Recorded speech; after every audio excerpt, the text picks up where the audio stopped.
വിശുദ്ധനായ പത്രോസ് അപ്പോസ്തലൻ ഏറ്റുപറഞ്ഞ വിശ്വാസമാകുന്ന പാറമേൽ സ്ഥാപിതമായ പരിശുദ്ധ സഭയെക്കുറിച്ച് നാം വളരെ വചനപ്രകാരം ചിന്തിച്ചു. അപ്പോൾ തന്നെ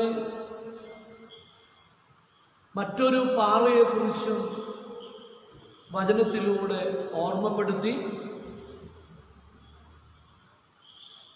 ശാശ്വതമായ യാഹെന്ന പാറയെക്കുറിച്ച് ഓർമ്മപ്പെടുത്തി. ആ പാറയായിരിക്കുന്ന ദൈവം പഴയ നിയമ ഇസ്രായേലിൻ്റെ മരുപ്രയാണ കാലഘട്ടത്തിൽ അവരോട് കൂടെ യാത്ര ചെയ്തു എന്ന സത്യം പരിശുദ്ധനായ പൗലോസ് അപ്പോസ്തലൻ കൊരിന്ത്യ സഭയ്ക്ക് ലേഖനം എഴുതിയപ്പോൾ 1 കൊരിന്തി 10-ാം അധ്യായത്തിലൂടെ സുവ്യക്തമായി ഓർമ്മപ്പെടുത്തുന്നു. ഇസ്രായേൽ ജനത അവർക്ക് ദൈവം വാഗ്ദാനം ചെയ്തതായ പാലും തേനും ഒഴുകുന്ന കനാനിലേക്ക് കടന്നു പോകുമ്പോൾ ആ വഴിയാത്രയിൽ അവർക്ക് ദാഹിച്ചു, അവർക്ക് വിശന്നു. വിശപ്പിന് ദൈവം സ്വർഗത്തിൽ നിന്ന് മന്ന കൊടുത്ത് അവരുടെ വിശപ്പടക്കി. 1-2 ദിവസമല്ല, 40 വർഷം അവർക്ക് ദാഹിച്ചു. മരുഭൂമിയിൽ അവർക്ക് ദാഹിച്ചപ്പോൾ ദൈവം അവർക്ക് ദാഹജലം കൊടുക്കുവാൻ തക്കവണ്ണം തിരുമനസ്സായി. 1 കൊരിന്തി 10-ാം അധ്യായത്തിൻ്റെ 4-ാമത്തെ വാക്യത്തിൽ നമ്മൾ ഇങ്ങനെയാണ് വായിക്കുന്നത്: അവർ എല്ലാവരും ഒരേ ആത്മീയ പാനീയം കുടിച്ചു. തങ്ങളെ അനുഗമിച്ച ആ ആത്മീയ പാറയിൽ നിന്നാണ് അവർ പാനം ചെയ്തത്. ആ പാറ ക്രിസ്തു ആയിരുന്നു. പഴയ നിയമ ഇസ്രായേലിന്റെ വീണ്ടെടുപ്പിന് വേണ്ടി അവർക്ക് ദൈവം വാഗ്ദത്തം ചെയ്ത് അവരുടെ പിതാക്കന്മാർക്ക് കൊടുക്കുമെന്ന് പറഞ്ഞ ആ മനോഹര ദേശത്തേക്കുള്ള അവരുടെ യാത്രയിൽ ക്രിസ്തുവാകുന്ന പാറ അവരെ അനുധാവനം ചെയ്തു. അവർക്ക് വേണ്ടി ദാഹജലം പുറപ്പെടുവിക്കുവാൻ തക്കവണ്ണം തുറക്കപ്പെട്ട പാറ ക്രിസ്തുവായിരുന്നു. മോശ തന്റെ കയ്യിലിരുന്ന വടികൊണ്ട് തനിക്ക് മുമ്പിൽ കണ്ട പാറമേൽ അടിച്ചപ്പോൾ ആ പാറയിൽ നിന്നാണ് ജലം പുറപ്പെട്ടത്. ആ പാറ ക്രിസ്തുവായിരുന്നു. ആ പാറയായിരിക്കുന്ന ക്രിസ്തു പഴയ നിയമ ചരിത്രത്തിൽ ഒരു ജനതയെ അനുധാവനം ചെയ്ത ആത്മീക പാറയാകുന്ന ക്രിസ്തു പത്രോസ് അപ്പോസ്തലനോട് പറയുകയാണ്: നീ ഏറ്റുപറഞ്ഞ അല്ലെങ്കിൽ നീ ആകുന്ന പാറമേ ഞാൻ എൻ്റെ സഭയെ പണിയും. വീണ്ടും നീ ഏറ്റുപറഞ്ഞ വിശ്വാസമാകുന്ന പാറമേൽ ഞാൻ എൻ്റെ സഭയെ പണിയും. മുൻപ് നമ്മൾ ചിന്തിച്ചു, അങ്ങനെ അവൻ ഏറ്റുപറഞ്ഞ ആ സത്യവിശ്വാസത്തിൽ ഈ തിരുസഭയുടെ പ്രയാണം മുൻപോട്ട് പോകുമ്പോൾ മറ്റൊരു പാറയെക്കുറിച്ച് ഞാൻ ഓർമ്മപ്പെടുത്തിയിരുന്നു. ശാശ്വതമായ പാറ, യാഹെന്ന പാറ. അപ്പോൾ തന്നെ ശുദ്ധമുള്ള യെശയ്യാവിന്റെ പ്രവചനം 8-ാം അധ്യായത്തിന് 14-ാമത്തെ വചനത്തിലൂടെ താൻ തന്നെ വെളിപ്പെടുത്തിക്കൊണ്ട് ഓർമ്മപ്പെടുത്തിയ ഇടർച്ചക്കല്ലാകുന്ന പാറ, അത് അല്പം മുൻപ് ഞാൻ പറഞ്ഞപ്പോൾ ഓർമ്മപ്പെടുത്തിയതാണ്. ദൈവത്തെ ഭയപ്പെടണം. അവിടുന്നാണ് വിശുദ്ധ മന്ദിരവും ഇടർച്ചയുടെ ശിലയും ഇസ്രായേലിന്റെ ഇരുഭവനങ്ങളെയും നിലം പതിപ്പിക്കുന്ന പാറ അതാകുന്നു. അതിടർച്ചയുടെ പാറയാണ്.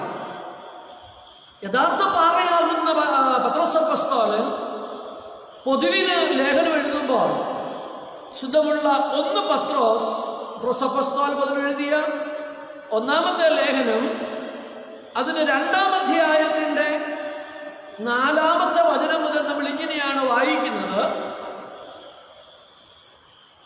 കർത്താവ് നല്ലവനാണെന്ന് നിങ്ങൾ അനുഭവിച്ചു അതിനാൽ സജീവശിലയായ കർത്താവിനെ നമുക്ക് സമീപിക്കാം.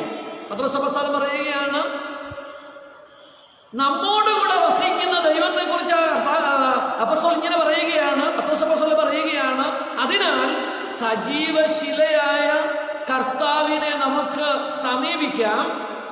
മനുഷ്യർ തിരസ്കരിച്ചതും ദൈവം തിരഞ്ഞെടുത്തതുമായ അമൂല്യ ശിലയാകുന്നു കർത്താവ്. 5-ാം വാക്യത്തിൽ പറയുകയാണ്, നിങ്ങൾ സജീവ ശിലകൾ കൊണ്ടുള്ള ഒരു ആത്മീക ഭവനമായി പടുത്തുയർത്തപ്പെടട്ടെ. സഭയെക്കുറിച്ച് പറയുന്നു, നമ്മെക്കുറിച്ച് പറയുന്നു, ഞാനും നിങ്ങളും സജീവ ശില കൊണ്ടുള്ള ഒരു ആത്മീയ ഭവനമായി പടുത്തുയർത്തപ്പെടട്ടെ. യേശു ക്രിസ്തു വഴി ദൈവത്തിന് സ്വീകാര്യമായ ബലി അർപ്പിക്കുന്നതിന് വിശുദ്ധമായ ഒരു പുരോഹിത ജനമാവുകയും ചെയ്യട്ടെ. തുടർന്ന് അപ്പോസ്തലൻ പറയുകയാണ്, 6-ാം വാക്യം, ഇപ്രകാരം എണ്ണപ്പെട്ടിരിക്കുന്നു. അഥവാ യെശയ്യാ 8:14 പത്രോസ് അപ്പോസ്തലൻ തന്റെ ആ ലേഖനത്തിൽ ചേർത്ത് വെക്കുകയാണ്. ഇപ്രകാരം എഴുതപ്പെട്ടിരിക്കുന്നു, ഇതാ സിയോനിൽ ഞാനൊരു കല്ല് സ്ഥാപിച്ചിരിക്കുന്നു, തെരഞ്ഞെടുക്കപ്പെട്ടതും അമൂല്യവുമായ മൂലക്കല്ല്. അതിൽ വിശ്വസിക്കുന്നവൻ ഒരിക്കലും ലജ്ജിച്ചു പോയില്ല. വിശ്വസിക്കുന്ന നിങ്ങൾക്കത് അഭിമാനമാണ്. വിശ്വസിക്കാത്തവർക്ക് പണിക്കാർ ഉപേക്ഷിച്ച് കളഞ്ഞ കല്ല് മൂലക്കല്ലായി തീർന്നതുപോലെ അവർ അതിൽ തട്ടി വീഴുന്ന കല്ലും ഇടർച്ചയ്ക്കുള്ള പാറയും ആയിരിക്കും. എന്തെന്നാൽ ദൈവവചനത്തെ ധിക്കരിക്കുന്ന ഏവരും വിധിക്കപ്പെടുന്നതിന് വേണ്ടി ആ പാറയിൽ തട്ടി വീഴും. നാം മനസ്സിലാക്കുക, ദൈവവചനത്തെ തിരസ്കരിക്കുന്നവരെ ഇടർച്ചപ്പാറയിൽ തട്ടി വീണ് എന്നേക്കും നശിക്കും. ഈ കാലഘട്ടത്തിൽ ദൈവം തന്നെ വെച്ചിരിക്കുന്ന ആ ഇടർച്ചയുടെ പാറമേൽ തട്ടി വീണ് കളങ്കം പറ്റി അല്ലെങ്കിൽ കളങ്കത്തിലായിത്തീർന്ന ഒരുപാട് വിശിഷ്ട വ്യക്തികളെ നാം കാണുന്നുണ്ട്, മനസ്സിലാക്കുന്നു. ദൈവവചനത്തെ ധിക്കരിച്ചുകൊണ്ട് നാം ഇന്നലെ മനസ്സിലാക്കിയതുപോലെ, കഴിഞ്ഞ ദിവസം മനസ്സിലാക്കിയതുപോലെ, ദൈവവചനത്തെ ധിക്കരിച്ചുകൊണ്ട് പ്രയാണം നടത്തുന്നവർ, വചനം വിട്ട് ജീവിക്കുന്നവർ, ഭൗതികമായ ലൗകികമായ നിയമങ്ങൾക്ക് മാത്രം വശമതരായി ജീവിക്കുന്നവർ ഈ ഇടർച്ചപ്പാറയിൽ തട്ടി വീണ് ലജ്ജിതരായി കഴിയുന്നത് നാം ഈ കാലഘട്ടത്തിൽ ഏറെ മനസ്സിലാക്കുന്നു. പല കൂദാശകളും അനുഷ്ഠിക്കേണ്ടുന്നവരായ പുരോഹിതന്മാർ ഇതുപോലെയുള്ള ഇടർച്ചക്കല്ലിൽ തട്ടി വീണ് വിശുദ്ധ കുമ്പസാരം എന്ന കർത്താവ് സ്ഥാപിച്ച ഒരു വ്യക്തിയുടെ ഒരിക്കലും ഒഴിച്ചു കൂട്ടുവാൻ സാധ്യമല്ലാത്ത പാപമോചനം പ്രാപിപ്പാൻ തക്കവണ്ണം കർത്താവ് സംസ്ഥാപിച്ച വിശുദ്ധ കുമ്പസാരം എന്ന ഈ വലിയ കൂദാശ, അത് വലിയ കളങ്കത്തിലേക്ക്, ഞാൻ പറഞ്ഞല്ലോ, ഇടർച്ചക്കല്ലിൽ തട്ടി വീണ് ആ ശ്രേഷ്ഠമായ കൂദാശയുടെ ശ്രേഷ്ഠതയും അതിൻ്റെ ദൈവികതയും ഒക്കെ നഷ്ടപ്പെടുത്തി കളഞ്ഞ്, ഞാൻ കുറ്റപ്പെടുത്തുകയല്ല, മറിച്ച് എന്താണ് ഇടർച്ചപ്പാറയിൽ തട്ടി വീഴുമ്പോൾ ഉണ്ടാകുന്ന സ്ഥിതി എന്താണ് എന്നൊന്ന് മനസ്സിലാക്കുവാൻ വേണ്ടിയാണ്. അതുകൊണ്ട് ഞാൻ ആ ഭാഗം വിടുകയാണ്. പത്രോസ് പറയുകയാണ്, അപ്രകാരം ഈ ഇടർച്ചപ്പാറയിൽ തട്ടി വീണ് എന്നേക്കുമായി നശിച്ചു പോകുന്ന ഒരു കൂട്ടം. എന്നാൽ പത്രോസ് പറഞ്ഞ സത്യവിശ്വാസമാകുന്ന എന്താ, ഈ ജീവനുള്ള ദൈവത്തിന്റെ പുത്രനായ ക്രിസ്തു ആകുന്നു എന്ന പിതാവിനാൽ വെളിപ്പെടുത്തപ്പെട്ടതായ ആ സത്യവിശ്വാസം, അതിൽ രൂപപ്പെട്ടതായ, അതിൽ സംസ്ഥാപിക്കപ്പെട്ടതായ പരിശുദ്ധ സഭയുടെ പ്രജകളാകുന്ന എന്നെയും നമ്മെയും കുറിച്ച് ആ 1 പത്രോസ് 2-ാം അധ്യായത്തിന്റെ 9 വാക്യങ്ങൾ ഇങ്ങനെ പറയുന്നു: എന്നാൽ നിങ്ങൾ തെരഞ്ഞെടുക്കപ്പെട്ട വംശവും രാജകീയ പുരോഹിത ഗണവും വിശുദ്ധ ജനവും ദൈവത്തിന്റെ സ്വന്തം ജനതയുമാണ്. എത്ര മനോഹരമാണ് ആ വചനം! പത്രോസ് അപ്പോസ്തലൻ ഏറ്റുപറഞ്ഞ വിശ്വാസമാകുന്ന, അല്ലെങ്കിൽ കർത്താവായ യേശു മിശിഹ പത്രോസ് ഏറ്റുപറഞ്ഞ, അല്ലെങ്കിൽ പത്രോസാകുന്ന പാറമേൽ സ്ഥാപിച്ച സഭയിൽ വിശുദ്ധിയോടുകൂടെ ജീവിക്കുന്ന ദൈവമക്കളെ കുറിച്ച് അപ്പോസ്തലൻ ഓർമ്മപ്പെടുത്തുകയാണ്. നിങ്ങൾ തെരഞ്ഞെടുക്കപ്പെട്ട വംശവും രാജകീയ പുരോഹിത ഗണവും വിശുദ്ധ ജനവും ദൈവത്തിന്റെ സ്വന്തം ജനതയുമാണ്. ആകയാൽ ഈ പാറമേൽ ഞാൻ സഭയെ പണിയും എന്ന് കൽപ്പിച്ച വചനത്തിന്റെ പൂർണ്ണത, അവൻ പറഞ്ഞ ആ വിശ്വാസത്തിൽ സ്ഥാപിതമായ തിരുസഭയിൽ ഞാനും നിങ്ങളും വിശ്വാസത്തോടെ യാത്ര ചെയ്യുമ്പോൾ നാം അന്യരല്ല, മറിച്ച് രാജകീയ പുരോഹിത ഗണവും ദൈവത്തിന് വിശുദ്ധ ജനതയും ദൈവത്തിൻ്റെ സ്വന്തം മക്കളുമാണ് എന്ന് അതിശക്തമായി പത്രോസ് അപ്പോസ്തലൻ തന്റെ ലേഖനത്തിലൂടെ നമ്മെ പഠിപ്പിക്കുമ്പോൾ, ആ വിശ്വാസത്തിൽ നമുക്ക് ലഭിച്ചതായ ആ സ്ഥാനമാന മഹിമയിൽ നാം നമ്മുടെ വിശ്വാസത്തിന്റെ ഓട്ടം ഓടി തികയ്ക്കുക. ഇടയ്ക്ക് മറ്റൊന്നിലേക്ക് നാം വഴുതിപ്പോയാൽ ഇടർച്ചപ്പാറയിൽ തട്ടി വീണ് എന്നേക്കും നാം നാശത്തിൽ നിബദിക്കും എന്ന കാര്യം മനസ്സിലാക്കുക. വീണ്ടും മത്തായിയുടെ സുവിശേഷം 16-ാം അധ്യായത്തിന്റെ 19-ാമത്തെ വാക്യത്തിൽ കർത്താവ് പത്രോസ് അപ്പോസ്തലനോട് പറയുകയാണ്: സ്വർഗരാജ്യത്തിന്റെ താക്കോൽ ഞാൻ നിനക്ക് തരുന്നു. സ്വർഗരാജ്യത്തിന്റെ താക്കോൽ ഞാൻ നിനക്ക് തരുന്നു. സ്വർഗരാജ്യത്തിന്റെ താക്കോൽ. പ്രിയപ്പെട്ടവരെ, സ്വർഗം അത് ദൈവത്തിന്റെ വാസസ്ഥലം. നമ്മൾ വചനത്തിൽ പഠിക്കുന്നുണ്ട് സ്വർഗത്തെക്കുറിച്ച്. വേദപുസ്തകത്തിൽ പഴയ നിയമത്തിൽ ഏതാണ്ട് 98 സ്ഥലങ്ങളിൽ സ്വർഗത്തെക്കുറിച്ച് പറയുന്നു. പുതിയ നിയമത്തില് 146 ഇടങ്ങളിൽ സ്വർഗത്തെക്കുറിച്ച് പറയുന്നുണ്ട്. ഏതാണ്ട് 244 പ്രാവശ്യം സത്യവേദപുസ്തകത്തിൽ സ്വർഗത്തെക്കുറിച്ച് പറയുന്നുണ്ട്. സ്വർഗം യഹോവയ്ക്ക് സ്വർഗമാണ്. സ്വർഗം അവന്റെ സിംഹാസനമാണ്, തന്റെ സിംഹാസനമാകുന്ന സ്വർഗം. എന്നാൽ ദൈവരാജ്യം, ഇവിടെ പത്രോസിനോട് പറയുന്നത് സ്വർഗരാജ്യത്തിന്റെ താക്കോൽ ഞാൻ നിനക്ക് തരുന്നു എന്നാണ്. സ്വർഗരാജ്യത്തിന്റെ താക്കോൽ. പഴയ നിയമത്തിൽ ഒരു പുസ്തകത്തിൽ പോലും സ്വർഗരാജ്യം എന്നൊരു വെളിപ്പെടുത്തലില്ല. സ്വർഗത്തെക്കുറിച്ച് പറയുന്നുണ്ട്, എന്നാൽ സ്വർഗരാജ്യത്തെക്കുറിച്ച് പഴയ നിയമത്തിൽ ഒന്നും പറയുന്നില്ല. പുതിയ നിയമത്തിൽ വിശുദ്ധ മത്തായിയുടെ സുവിശേഷത്തിൽ 33 പ്രാവശ്യം സ്വർഗ രാജ്യത്തെക്കുറിച്ച് പറയുന്നു. പിന്നെ 2 തീമോത്തി 1-ാം അധ്യായത്തിൽ 1 പ്രാവശ്യം സ്വർഗരാജ്യത്തെക്കുറിച്ച് പറയുന്നുണ്ട്. അങ്ങനെ പുതിയ നിയമത്തിൽ 34 പ്രാവശ്യം സ്വർഗരാജ്യത്തെക്കുറിച്ച് പറയുന്നു. അതിൽ ഏറ്റവും പ്രധാനപ്പെട്ട ഒരു ഭാഗമാണ് നാം ഇപ്പോൾ വായിച്ച ഈ 16-ാം അധ്യായത്തിന്റെ 19-ാമത്തെ തിരുവചനം. സ്വർഗരാജ്യത്തിന്റെ താക്കോൽ ഞാൻ നിനക്ക് തരുന്നു. ഞാൻ നിനക്ക് തരുന്നു എന്ന് പറഞ്ഞാൽ അവന്റെ കയ്യിൽ ഉള്ളത് ആയിരിക്കണം. എന്റെ കയ്യിൽ ഉള്ളത് മാത്രമേ എനിക്ക് വേറൊരാൾക്ക് കൊടുക്കാനായിട്ട് സാധിക്കത്തുള്ളൂ. സ്വർഗരാജ്യത്തിന്റെ താക്കോൽ ഞാൻ നിനക്ക് തരുന്നു എന്ന് പത്രോസ് അപ്പോസ്തലനോട് മശീഹ തമ്പുരാൻ പറയുമ്പോൾ നാം മനസ്സിലാക്കി മനസ്സിലാക്കേണ്ടത് ആ സ്വർഗരാജ്യത്തിന്റെ താക്കോൽ അവന്റെ കയ്യിൽ ഉണ്ട്. ശുദ്ധമുള്ള യെശയ്യാവിന്റെ പ്രവചനം 22-ാം അധ്യായത്തിന്റെ 22-ാമത്തെ വാക്യത്തിൽ ഇങ്ങനെയാണ് പറയുന്നത്: ദാവീദ് ഗൃഹത്തിന്റെ താക്കോൽ ഞാൻ അവന്റെ തോളിന്മേൽ വെക്കും.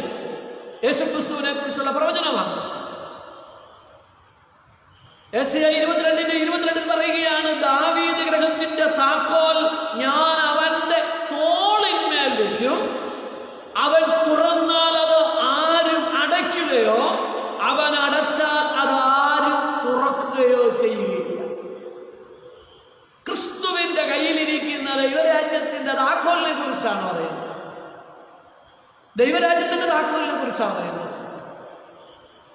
ദാവീദ് ഗ്രഹത്തിന്റെ താക്കോൽ ഞാൻ അവന്റെ തോളിന്മേൽ വെക്കും. അവൻ തുറന്നാൽ അത് ആർക്കും അടയ്ക്കുവാനോ അവൻ അടച്ചാൽ അത് ആർക്കും തുറക്കുവാനോ സാധ്യമല്ല.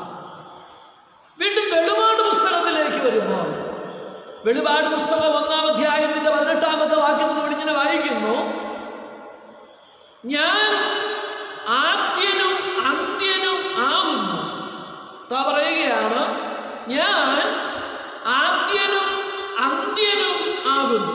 അല്ലെങ്കിൽ ഞാൻ ആൽഫായും ഒമേഗായും ആകുന്നു.